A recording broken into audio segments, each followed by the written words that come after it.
Og hvis du i øvrigt sidder derude og er i tvivl om sikkerhedsreglerne, eller vil være sikker på, om dit nytårskrudt nu er helt sikkert, så kan du chatte med fyrværkeriekspert Niels Henrik Duevang her på DR.dk. Men før I gør det, så skal vi lige have noget sport med dig, Søren. Det skal vi, ja. Og sporten lægger ud med Formel 1-legenden Michael Schumacher, der lige nu kæmper for livet efter et skiuheld i Frankrig i går. Tyskeren har pådraget sig flere hjerneblødninger og er nu lagt i kunstig koma.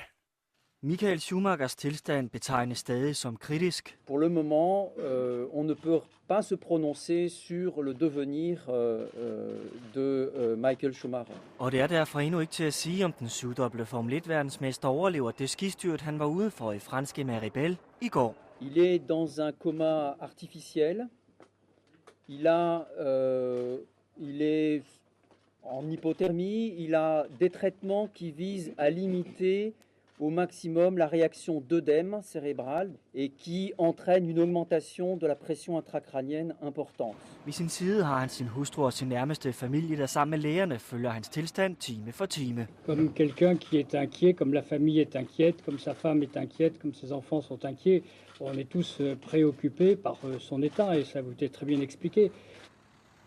Og vi følger naturligvis Schumachers tilstand på vores hjemmeside dr.dk/sporten.